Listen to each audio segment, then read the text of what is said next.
repousser le moment où on se met en marche pour guérir, c'est pas une bonne idée parce qu'un système dérégulé par le trauma, il est plus susceptible d'être retraumatisé. On dit que le trauma amène le trauma, hein. Tout simplement parce que le système est plus fragile et qu'on s'engouffre à chaque fois dans la brèche. Donc, si t'as conscience de toutes ces choses, mets-toi en marche.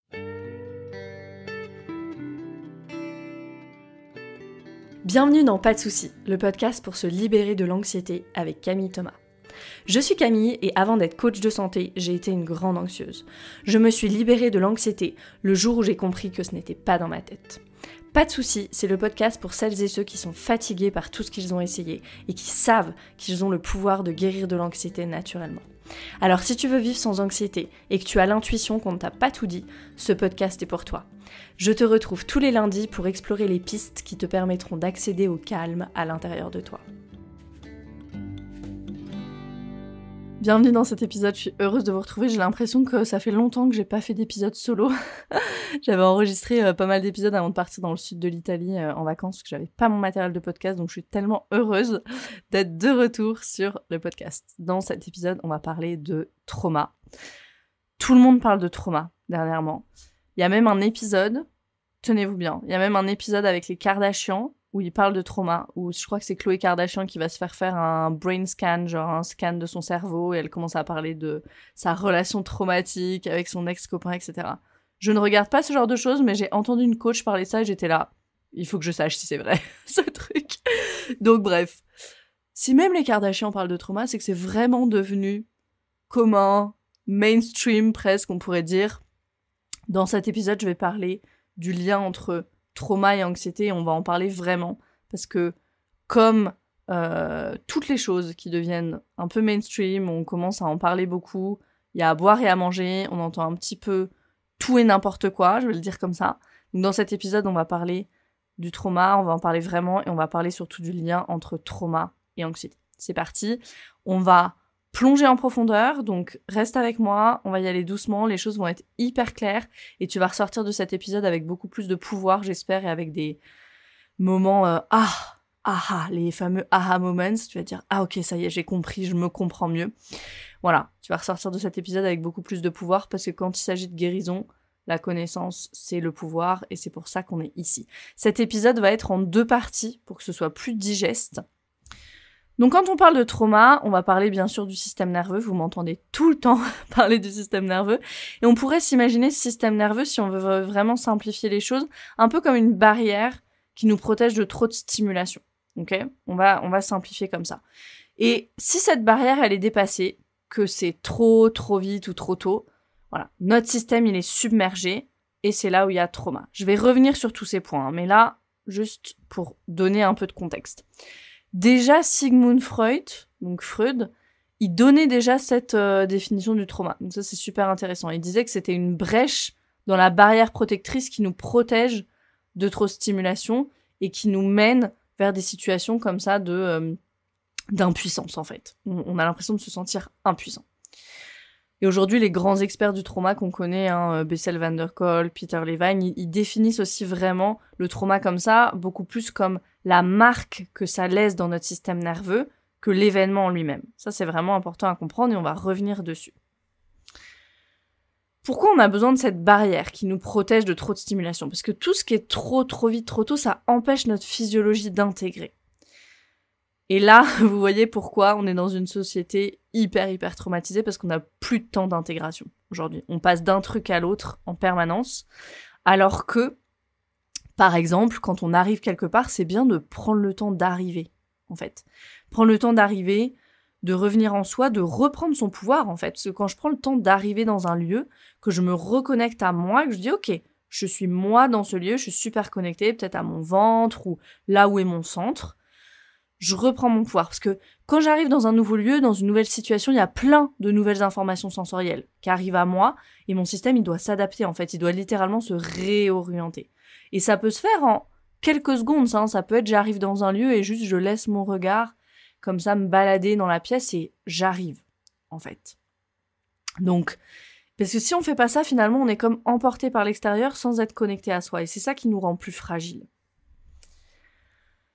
Et ça, c'est vraiment important à comprendre que tout changement tout changement, on parle pas de positif ou de négatif, juste le changement. En soi, tout changement implique une turbulence dans le système nerveux.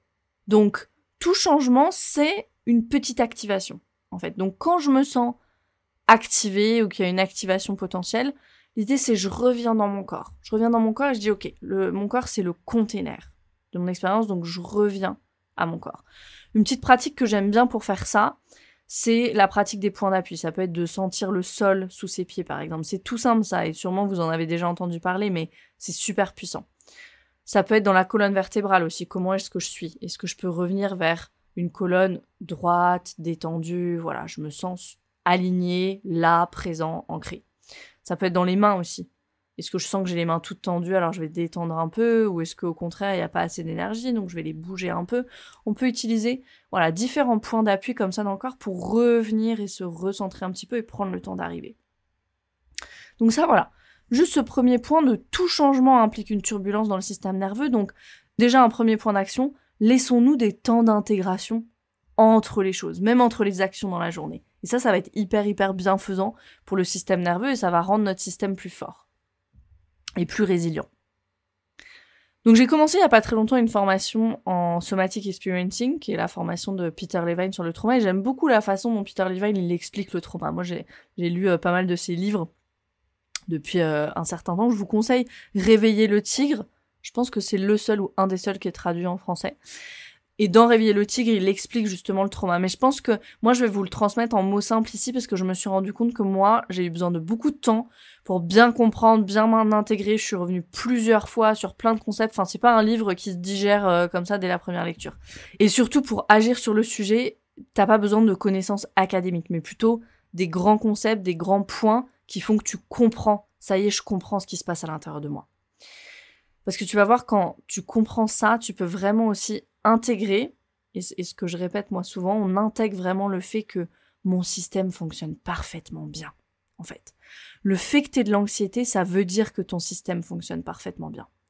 Je sais que c'est pas forcément facile à entendre ça, mais c'est le cas. Quand tu es dans cette hyper-vigilance constante, souvent c'est ça quand il y a de l'anxiété, c'est qu'il y a cette énergie traumatique qui n'a pas été déchargée. Et donc, mon système, tant qu'il se sent pas safe, tant qu'il se sent pas 100% en sécurité, il reste sur ses gardes. Et c'est beau ça. Et quand on dit qu'il y a de l'énergie traumatique qui n'a pas été déchargée, en fait c'est ça, il m'est arrivé quelque chose, qui était trop vite, trop tôt, je vais revenir là-dessus. Il m'est arrivé quelque chose. Dans ma tête, je sais que j'ai survécu, mais mon corps, il le sait pas. Il l'a pas intégré tout à fait. Et donc, mon système nerveux, il continue à être sur ses gardes, dans cette hypervigilance. Et c'est normal, parce que dans mon corps, j'ai l'impression qu'il y a encore la menace, qu'elle est encore là. Ça, c'est magnifique, en fait. Si le danger n'est pas passé, mon système nerveux baisse pas la garde. Waouh. Qui est à ce point-là à mon service? C'est magnifique. Est-ce que tu peux voir à quel point c'est incroyable comme mécanisme? Moi, je suis hyper excitée. Si ça, c'est pas excitant, je sais pas. Et pourquoi j'insiste là-dessus? Parce que voir que notre système fonctionne bien, qu'on n'est pas cassé, qu'on n'est pas brisé, qu'on n'est pas bizarre, qu'il n'y a rien qui fonctionne pas bien, que tout fonctionne exactement comme c'est censé fonctionner, ça aide à avoir énormément de compassion envers soi-même, je trouve. Moi, ça a vraiment changé les choses quand j'ai pu intégrer ça jusqu'au fond de moi, jusque dans mes tripes, que tout fonctionne parfaitement bien. Il n'en reste pas moins qu'on aimerait bien lui permettre de décharger cette énergie à notre système nerveux parce qu'il est régulé et que le résultat, c'est qu'on est anxieux ou anxieuse et qu'on sait que c'est pas super agréable. Loin de là. Je rappelle ici que l'anxiété est le symptôme d'un système nerveux dérégulé. Donc là où on veut agir, ce qu'on veut faire, c'est qu'on veut aller réguler notre système nerveux. Ce qui se passe, c'est que quand il y a trauma, c'est comme s'il y a une empreinte en fait dans le système nerveux, un schéma qui a été inséré dans le système nerveux. Et le schéma qui est inséré dans notre système nerveux par le trauma, il commence à détourner notre énergie en la dirigeant vers le trauma. On commence à orienter notre énergie vitale en fait comme si on était tout le temps en danger.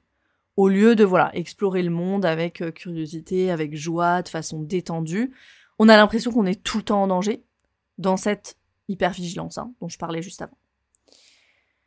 J'aime beaucoup cette image de l'énergie vitale. Peter Levine, il utilise cette image de l'énergie vitale qui coule comme une rivière à l'intérieur de nous.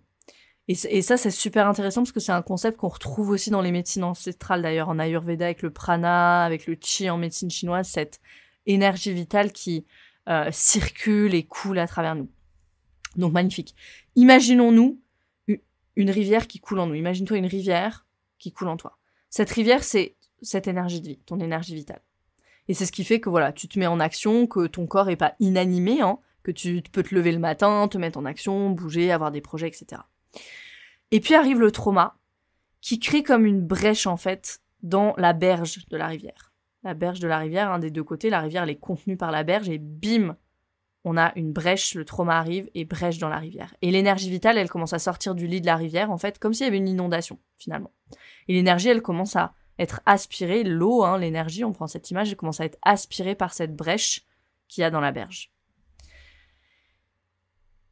Et à partir du moment où il y a la brèche, c'est ce qui va se passer à chaque fois qu'on est activé.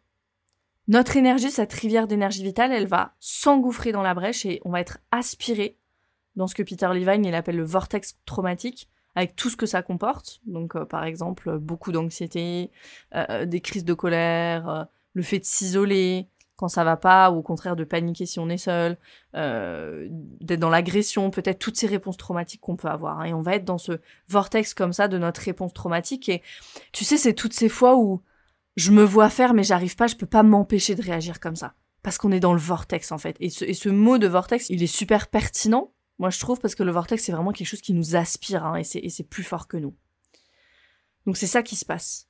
Notre énergie vitale, elle est comme ça, dirigée à chaque fois vers le trauma, et on est pris dans ce vortex traumatique de nos réactions. Qu'est-ce qui se passerait au contraire dans un système nerveux régulé ? Donc, dans un système nerveux où on n'a pas les effets du trauma. Dans un système nerveux régulé, quand il y a une activation, et si on reprend notre image de la rivière, peut-être que quand il y a une activation, voilà, l'eau, elle va couler un peu plus rapidement ou un peu plus fort, peut-être qu'il y a un peu plus de vagues, et c'est normal parce qu'il faut qu'on puisse réagir aux circonstances de la vie, mais l'énergie, elle est toujours contenue dans la rivière, dans les berges, en fait. Elle reste dans son lit, à rivière. Alors que quand il y a trauma, c'est l'inondation parce qu'il y a cette brèche et que l'eau, elle s'engouffre dans la brèche. Donc quand on parle de toutes ces pratiques de régulation du système nerveux, ce qu'on fait, c'est que petit à petit, on referme la brèche pour que l'énergie vitale, au lieu d'aller dans ce vortex traumatique à chaque fois, dans le trauma, elle puisse être utilisée pour répondre différemment, répondre aux circonstances de vie sans qu'il y ait cette ultra stimulation, activation, et qu'on ait besoin de s'engouffrer dans la brèche. Et ici, c'est important de dire quelque chose, c'est pour ça que peut-être que voilà, t'écoutes le podcast depuis longtemps, peut-être que tu lis plein de livres depuis longtemps, etc., mais que tu repousses un peu le moment de te mettre en chemin ou de dire « Ok, je vais vraiment aller écouter mes sensations, ou je vais vraiment trouver quelqu'un pour m'accompagner, je vais commencer ce travail de guérison. » Peut-être que tu repousses ce moment-là, et ça, c'est vraiment pas une bonne idée. Repousser le moment où on se met en marche pour guérir, c'est pas une bonne idée parce qu'un système dérégulé par le trauma, il est plus susceptible d'être retraumatisé. On dit que le trauma amène le trauma, tout simplement parce que le système est plus fragile et qu'on s'engouffre à chaque fois dans la brèche. Donc, si t'as conscience de toutes ces choses, mets-toi en marche. Ça serait mon invitation pour cet épisode. Ok, donc on comprend ce flot d'énergie vitale et il y a cette brèche dans la berge de la rivière et on est aspiré comme ça dans le vortex traumatique avec toutes les réactions qu'on a et qu'on a du mal à contrôler. Reste avec moi ici, je vais récapituler les points principaux à la fin de cet épisode, parce que je sais qu'on plonge en profondeur là. C'est le cas de le dire dans la rivière. Ce qui est très important à comprendre aussi. Le trauma n'est pas dans l'événement. Je l'ai dit au début de l'épisode. Le trauma n'est pas dans l'événement, il est dans le système nerveux. Si je le dis autrement, un événement traumatique pour moi ne l'est pas forcément pour toi.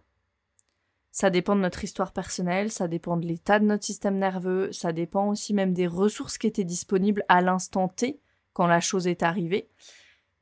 Tu sais, catapulte-toi dans les moments où t'es malade ou hyper fatigué. Un rien, c'est déjà trop dans ces moments-là. Donc, le trauma, il n'est pas dans l'événement. Il est dans comment est-ce que notre système nerveux a réagi à l'événement et les traces que ça a laissées. Le trauma, c'est ça, c'est quand c'est trop vite, trop tôt, et là je vais rajouter ou trop peu. Je vais revenir dessus. C'est quand l'intensité de la situation, elle dépasse la capacité de mon système à gérer. Et peut-être que c'est pas parce que la situation est intense en soi, c'est peut-être parce que mon système, à ce moment-là, il est plus fragile. Ok ? Ça, c'est vraiment important. Donc, Trop vite, trop tôt, on comprend assez bien. Si je prends des exemples de trop, ça va être catastrophe naturelle, ça serait aussi trop vite parce qu'on s'y attend pas. Un accident, même chose, une maladie, voilà, tout. On est d'accord pour dire que tout ça, c'est traumatique. Moi, j'ai eu un accident de voiture il y a 3 ans. Et après ça, et c'est marrant parce que c'est pas venu tout de suite. Mais après ça, j'ai commencé à me rendre compte que je serrais les fesses quand ça tournait trop. Parce que j'ai eu mon accident dans un virage. Et dès que je me retrouvais dans un rond-point, sur une entrée d'autoroute, tout mon corps qui se crispait. On va revenir sur pourquoi ça arrive ça, juste après. Alors même que ça faisait des années que l'accident était passé. On va revenir sur le pourquoi. Donc quand c'est trop vite, le décès soudain d'un proche, on s'y attend pas. À chaque fois qu'il y a cet élément de surprise, en fait, une séparation amoureuse qu'on n'a pas vu venir, hop, on nous lâche du jour au lendemain. Ce genre de choses, c'est trop vite. Et puis il y a trop tôt aussi. Trop tôt, ça va être, de façon générale, toutes les situations difficiles qu'on a vécues dans l'enfance, souvent. Tout, peut-être aussi ce qu'on nous a demandé de faire alors qu'on était trop jeunes. Ça, c'est l'exemple des enfants parentifiés qui doivent s'occuper de leurs parents. Ça peut être aussi des adultes qui confient des choses d'adultes aux enfants. C'est juste trop tôt, en fait. On n'a pas le système pour gérer ça à ce moment-là. Tout ce qui est trop tôt, ce qui est arrivé trop tôt. Même dans notre vie d'adulte, il y a des choses qui arrivent trop tôt. Peut-être que j'étais pas prête à perdre ma maman. J'étais pas prête à avoir autant de responsabilités dans mon job, même, voilà, tout ce qui arrive trop tôt qui dépasse la capacité de mon système nerveux à gérer. Et puis il y a aussi trop peu. Trop peu, alors souvent ça va être trop peu de disponibilité émotionnelle, trop peu de soutien, trop peu d'amour, même trop peu de connexion aux autres, trop peu d'activités nourrissantes où je peux co-réguler. Surtout enfant, tout ça. Tout ce qui aurait dû être là, mais n'a pas été là. Ça, c'est traumatisant aussi. Et c'est traumatisant, surtout dans l'enfance, là je parle spécifiquement de l'enfance, mais c'est traumatisant pour un système qui, pour survivre, a besoin d'être en connexion avec les autres. Adulte aussi, on a besoin d'être en connexion avec les autres, mais enfant, vraiment, notre survie, au sens physiologique, j'ai envie de dire, en dépend.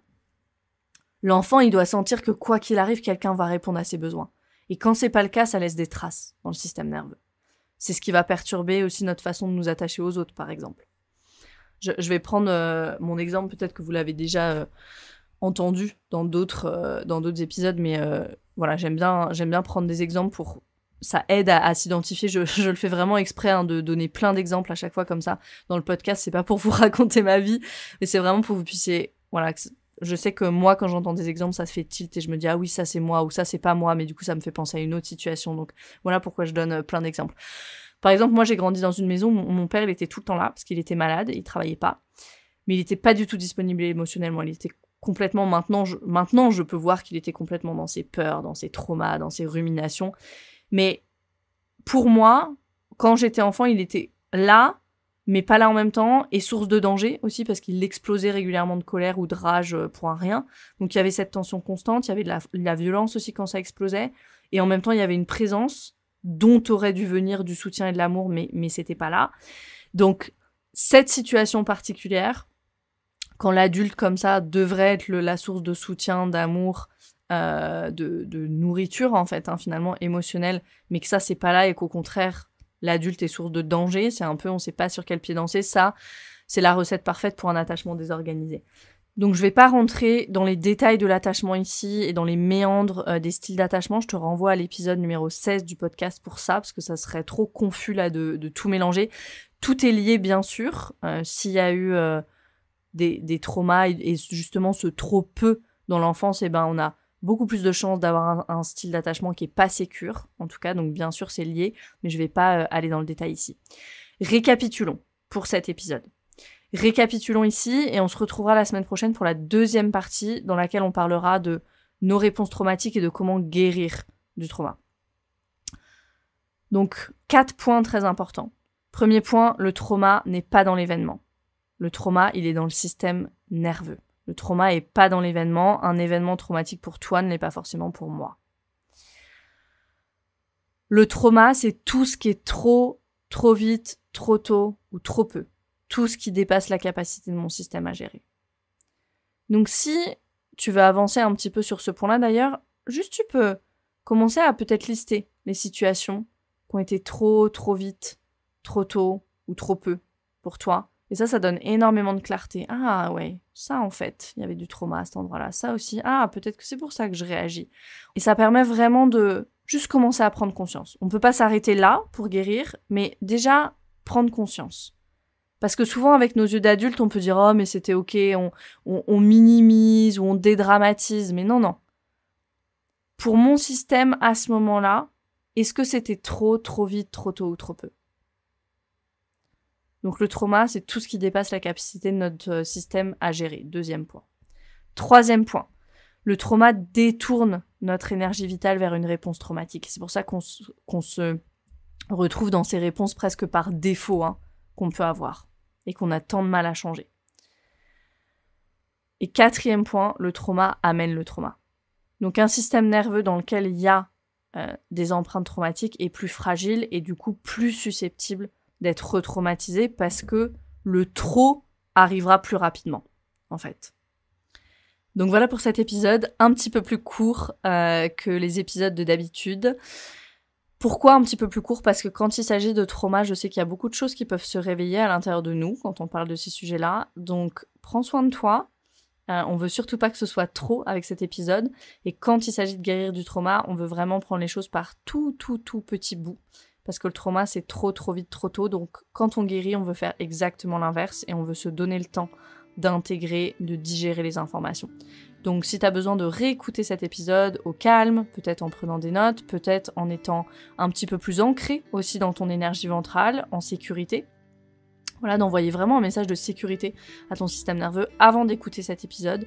Fais ça, prends soin de toi, prends des notes aussi sur peut-être ce que ça a réveillé en toi. Et on se retrouve la semaine prochaine pour la 2e partie de cet épisode où on ira parler de comment guérir le trauma. Je me réjouis de te retrouver et d'ici là, je te souhaite une merveilleuse semaine.